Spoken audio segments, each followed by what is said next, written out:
The National Assembly on Monday transmitted the 2022 Electoral Act Amendment Bill to President Muhammadu Buhari for his assent. This was subsequent to the amendment of the bill for the second time by Parliament, which included indirect primaries and the consensus option as a means through which political parties can select candidates seeking elective office. The President last December had vetoed the electoral bill on the grounds that the National Assembly had restricted political parties to direct primaries for the selection of candidates. After the bill was rejected, both chambers amended the relevant clauses to include indirect primaries and the consensus option, giving political parties more leeway in the way they select their candidates for elections. Now joining us to discuss the reworked Electoral Act Amendment Bill and why it is of the utmost importance that the President signs it into law without further delay is Chukwuma Ezeala, a legal practitioner. Good morning, Mr. Ezeala. Welcome to the show. Good morning. Thank you for inviting me. And thank you, too, for joining us. Well, as Tuno said, the re-amended Electoral Act Amendment Bill has been sent back to the President. And then a group called the Bloggers of Nigeria, the PDP caucus in the National Assembly, about 70 civil society organizations have now appealed to the President to sign the amended bill. There is no justification any further to withhold his assent. Are you optimistic that this will go smoothly and we will not have the President raising fresh questions about what the National Assembly has done in this harmonized version that has now gone back to the executive? I think the appeal should now be to the presidency. Because they are the people that are actually causing this problem, in my view. Because if there is proper advice to the president, led by the Attorney General of the Federation, who is the chief law officer and the major advisor to the president, I think he should have a smooth sail. Because in my view, it has taken so long. Last year was when the president rejected the bill, and we thought that the National Assembly would do what they have done now in order to douse the tension and send it back to the presidency. And until 31st of January, that was when it was sent, showing that we are not really serious. Election is in the next 6 months. It's not really February as you're looking at, because the parties, the ban should be lifted before June or by June, going by the Electoral Act, the new Electoral Act. So how will INEC be ready? So I think the president should really sign it this week, and for those within the presidency, those at the corners, should be able to speak to the president and say, please sign this week so that the system can continue. It's very important for Nigeria. Peace is very important for Nigeria. Not that it has captured the wish of Nigerians, but let us just start from somewhere. And that is what we are asking them. Many of us are saying, including the civil society and all people of goodwill, Mr. President, sign this. If there are other things you want to look at, it can be taken up at the next amendment session.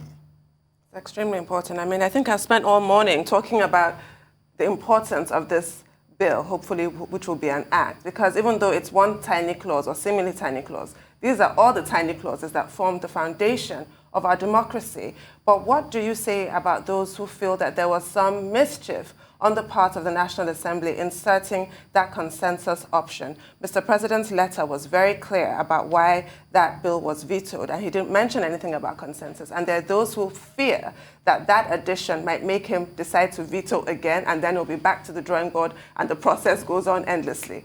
Do you have those fears? The first time they included the consensus clause into it, some of us said, if you want to put consensus, define the meaning of consensus. Because consensus is even more hectic than the indirect primaries. Because consensus presupposes that everybody will agree. So you see that clause is useless there. So if we follow what they have provided, then let's not look at it. If it starts working hardship on us, for now, let us allow it.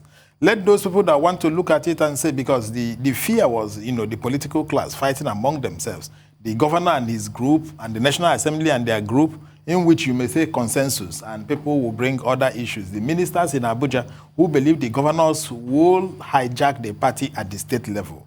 This is where the problem is. But I think with the clause inserted by the National Assembly, it's not much of a problem. When we start operating it and there's a problem, we can come back. But let them advise Mr. President to sign it the way it is. Let us move on. It has not captured all the things we want. But then it's a step that we can take and move on. And that's my advice. Well, there was a report in one of the newspapers that some governors, APC governors, object to the way consensus is defined, to the extent that this consensus would require people signing, and nobody raising an objection, and that if anybody raises an objection, then it's no longer considered a consensus. And that the framers of this particular definition of that clause, that their intention is to stop the governors from imposing candidates on the party. Do you think that their fear is justified? And do you think that if, as alleged, they go and lobby the president, that may create another problem? Because the newspaper report I'm referring to said that, look, some governors are planning to go and lobby the president to say, well, it was compulsory direct primaries the other time. Now, this definition of consensus will not work. And is it really a fact that governors always try to impose people? I think there are three options. If they had not put consensus and states only direct and indirect primary, so the parties are also at liberty to use any of the two. So I don't see any. But the problem is that many of them do not really want, especially with due respect, some APC governors do not want the Electoral Act to be signed. For other reasons, not this issue of indirect, direct, but for the issues that borders on transmission of results. And that is why some of them do not want credible people to enter into the INEC platform as commissioners or as resident electoral commissioners. The problem is that the political class as we have it today want to manipulate the system. And it is actually the war between the people and the political class. And this is where I will also advise Mr. President. He had been, before he entered the presidency, before he became the president, he had been on the side of the masses. It was because President Jonathan was pressurized to get the right people to amend the Electoral Act reasonably. That was how he was able to come in. Let him allow the masses that voted him in to vote in credible people into INEC so that we will do the right thing. And that is the only thing that will guarantee peace in Nigeria. That is the only thing that will guarantee good governance in Nigeria. And if Mr. President gives this to Nigerians, whatever sins, Nigerians will have very poor memory. Whatever sins he must, look at President Jonathan. Whatever he did has been forgiven because of the quality of people he sent to INEC, because of the Electoral Act he signed at his own time, which was required at that time. I think Mr. President should look at that and know that he is exiting, that posterity will remember him for whatever he has done today. So, governors that are ganging up, let them show their face. Let them tell us who they are. If people are getting up to say no, tell us who you are. Let us know those that are for the people and those that are against the people. So that wherever they go, we will follow them. We will follow them via Twitter, we will follow them via Facebook, but we must get to the end of all this. We must. And you're right. Every clause, every nominee is being scrutinized. This is the importance of what we're discussing. So the latest issue I have to raise regarding Professor Gumus, thank you. And that issue of her being a card-carrying member of the APC, as she has been accused of being by a group of civil society organizations led by Deji Akinyojo, political activist. This is his claim, and that it runs contrary to the third schedule of the Constitution, that INEC officials are to be non-partisan. You'll recall that this same issue was raised when President Buhari nominated Loretta Onochie, and she was eventually rejected by the Senate. But interestingly, not because she was a card-carrying member of the APC, which she had claimed she was not. That was about federal character. How do you see this playing out with this latest issue of Professor Gumus? It's also very unfortunate that both the President and the National Assembly all swore to preserve and protect the Constitution. The Constitution in the article you just mentioned, section 14.2, stated that any person to be appointed a national commissioner will not be a partisan person. That means he or she will not be a card-carrying member of any political party or be seen to be supporting any political party. Now, yes, I saw some of the allegations against Professor Gumus. Some said he registered in March 2021. You know, there was even a card, a party card attached to it. Until date, we have not seen her denying that card, you know, or denying that she is a member of APC. Now, it means that somebody must have told her, go and join the political party. That's the only way they can appoint you. And how did we get to this area? When President Jonathan was appointed, he looked at Professor Jega and found that Jega was not in any political party. He was a member of the civil society group. And many others that were appointed at that time. And he did it, and the system moved. So how is it that we are going back to Egypt this time around? How is it that we are going back to 2023? 2003 and 2007 in this period? How is it that it is the acclaimed Messiah, President Buhari, that is taking us back to Egypt? So I think those people that advise him should advise him properly and let them remember that it was the good intention of President Jonathan that brought him in. Let them remember that some of these people that Jonathan brought at that time, who stood their ground, did not shake because Jonathan brought them in. These are the people that made it possible that we had a relatively not that we had a perfect system, because there were still the bad ones among them. We were thinking that President Buhari would just gradually weed out the bad ones and reintroduce clear-cut electoral commission. Just like if you go to Ghana, then the former electoral commissioner that was in Ghana that stayed there for a long time, every Ghanaian trusted him. And the constitution of the Electoral Commission in Ghana, because I was privileged to observe election in Ghana and some other African countries, but that of Ghana, that was why after elections in Ghana, you will not see many litigations. You will not see many challenges, because they knew that those people were competent, were honest, and did the right things. So I was thinking that this time, Mr. President will look at that area. If people are card-carrying members, you can be an arbiter, and you're seen not to be above board. And luckily for us, we have people that are in the INEC setting for long now, who can be said to be relatively above. I'm not saying they were perfect or that they are perfect, but they have done well up till now. And nobody has pointed accusing fingers on what they have done. When you look at somebody like Mr. Mike Igene, he has done very well, including prosecution of people that are into electoral fraud. When you look at Professor Ibanu, when Anambra was an impasse, when Anambra could not be, he went there, conducted the election very well. And we have other electoral commissioners, both in all the geopolitical zones. We have the resident electoral commissioners that have done well. Nobody has, or elections they conducted were fairly accepted. Why don't you look at those ones? In each political zone, we have the good ones. Let us look at it. Let Mr. President show us that he really has the interest of the people at heart. And let those that are advising the presidency show us by advising the president, because the president may not know all these, by advising the president, this is the position, this is what this person has done. Because it appears that when people have done right, they will be shown the way out. Why are we getting to this? Why should Nigeria get to this stage? I think it's very unfortunate. Okay, well, I think in the case of Professor Rhoda Gumus, it's fairly straightforward. I think the Senate should just go ahead and reject her nomination, which was what happened with the case of Ms. Loretta Onoche. So it's not, because if you say the presidency should withdraw her nomination, and the presidency doesn't do so, then the onus is on the clearing committee in the Senate to just say we don't want this person. But I wanted you to comment on electronic transmission of results, which is one other thing, that Nigerians are concerned about. Where they feel that, look, if there's electronic transmission of results with higher internet penetration and teledensity in the country, that is the way to go. But we have seen in some other elections where INEC tried a variation, that there were hiccups and all of that. What kind of framework do you think we need to put in place? Yes, please permit me to get a bit back.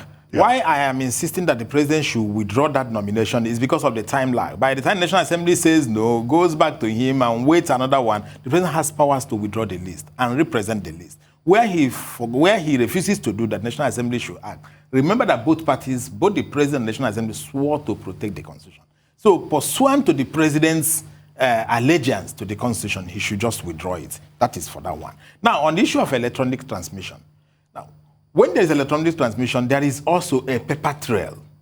So, the fact that some areas are not covered should not be a reason to say no to electronic transmission. All we need to do is to ensure there is proper paper trail. We have, according to NCC, in fact, NCC even said that more than 90% of the country are covered. But assuming you say it's 70% or 60% that are covered, let the 60% do the electronic transmission. Let areas that are not covered do also electronic transmission. Where it fails, the paper trail will cover up. But that will reduce heavily the incidence of rigging. And when people now find out that their will or their votes counts, you will now see that all these issues clogging around APC and PDP that people must pick their ticket will stop. Because somebody can hang into another party and pick his tickets because he knows that if he campaigns and when people are tired of APC and PDP, you can easily win. But the problem is that you need a political party that can protect you. That, what I mean is protect you from being rigged out. But there are people who can really win these elections without these political parties, but we need electronic transmission. If, for instance, in the entire South, you may see that the whole area is covered by more than 90%. So rigging will be completely difficult in the South. There may be a bit rigging maybe in the North, especially where you have the unrest. But paper trail will help us. So I think what we need to do is to say, and that is within the ambit of INEC. It has no business with signing the Electoral Act. Sign the Electoral Act, INEC will, because nothing has excluded INEC from also using the paper trail, or from using manual. Nothing has precluded them in the Electoral Act. But what the Electoral is in, it is legal for INEC to decide to use electronic voting. It's as well legal for INEC to use both systems, and where one fails, the other one suffices. Clause 52. Yes, Clause 52. The Electoral Act Amendment Bill. Yes. Electronic transmission will also reduce voter apathy, which is also really important. But I want your take on the recent developments with the Ekiti election. We had the primaries, and so much dust has been risen through those primaries from both the APC and the PDP, the two major parties.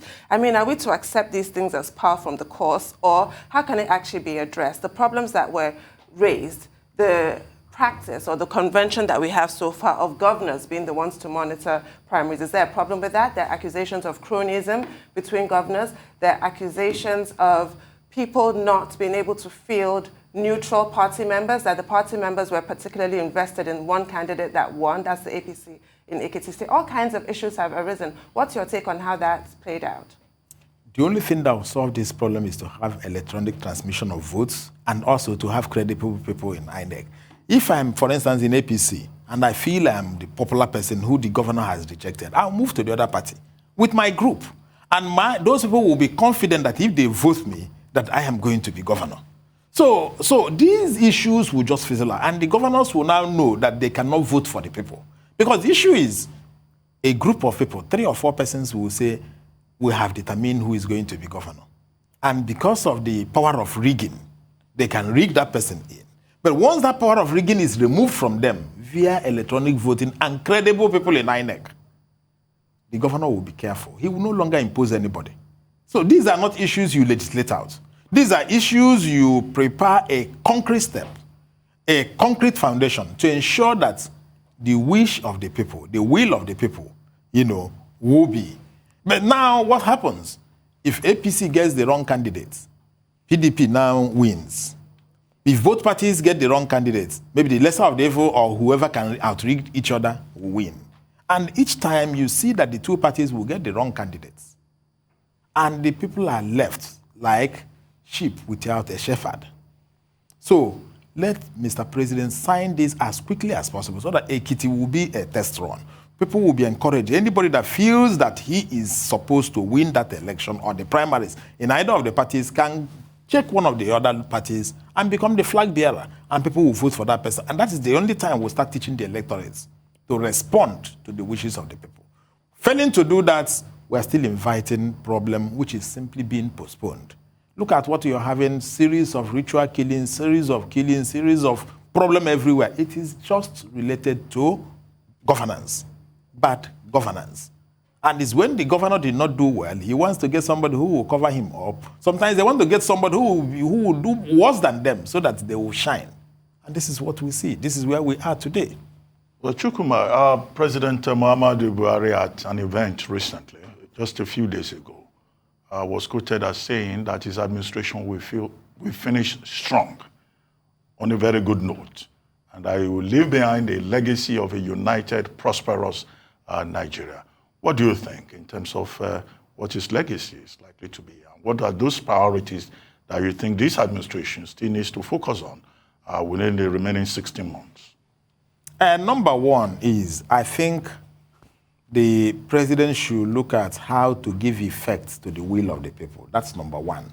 Because if you start thinking of infrastructure, if you say, oh, let me concentrate more on infrastructure, and you give the people somebody worse than you, what have you done? So the greatest legacy you will give us is to make the will of the people to function. That is one. The second one is to look at some critical infrastructure. For instance, you're talking about energy, but if you are not able to do anything on energy for the power for 7 years, what can you do in the last 1 year? So let him just concentrate on giving power to the people, which was his cardinal, which was what he stood for before he became president. Once he does that, every other critical infrastructure will come up, because Nigerians, and when you're voted, you know that if you don't perform, you will be voted out next time. You will now carefully sit down to do the work which you have nominated or which you have been voted to do. So the most critical infrastructure this time is to get the electoral system, to get the right people into INEC system, get intelligent and trusted people into the INEC system. I think that's all he needs to. Once he does it for Nigerians, whatever sins, whatever is the fact that he did not do much, may be forgiven by Nigerians. We have wasted more than 20 years. We've been in the wilderness for more than 20 years. And the simple reason is simply because there is no credible electoral system. That's why we've been in the wilderness since 1999. Let me not count the days of the military. But since 1999 we came in, we have been in the wilderness up till now. Maybe they want us to get to 40 years that Israelites were in the wilderness before we move. No. What should be done? I want to go back to the issue or the fear about voter apathy. What can be done to really encourage people to participate in this process? We all know that we're approaching, critical make or break election in 2023. But even knowing that, even accepting that other people are just resigned to whatever happens and don't feel the need to come out and vote, how should that be addressed? Okay, let me begin by explaining what happened in 2003. After 1999 election, people came out, voted, and they didn't feel it was okay. In 2003, I was national coordinator of JDPC that deployed more than 10,000 observers, and I did massive voter education. And we asked the people, come out and vote, it will be better. And I can tell you, go and check the history, people came out in 2003 to vote. President Buhari, President Obasanjo, and INEC scuttled that election. We came back with what we considered to be a better system. We made suggestions, and we came to 2007. People also turned out very well. Go and check the percentage of turnout in 2007. People came out, and it was worse than 2007. So when we came out again to ask them, they said, which system? This was the beginning of voter apathy. And that was why I said, it's not a question of us, all of us in the television shouting. It's a question of all of us insisting that Mr. President sign the Electoral Act, nominate credible people, and when after this election, and it went well, and we have a kind of 70% compliance to the will of the people, next time you will see the heavy turnout of voters. Because when they see, just like what happened in Anambra, if we see it a kind of in Ekiti now, and we see it again, people will come out for 2023. If, for instance, PDP and APC loses election in Ekiti over this squabble, and people say, oh, the electoral system is now getting better, watch out what will happen in Oyo, and watch out what will happen in 2023. This is where we should stand. And this is where I enjoin all media houses, all people, all social media handlers to focus on Mr. President giving us this tool. Once he gives it to us, the voter apathy will disappear. It won't disappear in a minute because people are afraid of their lives. Remember, there's a security issue. You know, Mr. President should also guarantee us that when people come out, because you need to mop up all the guns around that disturbs the election. So once we do this too, I think people will come out. Okay, well, thank you very much for joining us on the morning show. We look forward to what happens with the Electoral Act Amendment Bill now that it's been re-amended and forwarded to the President.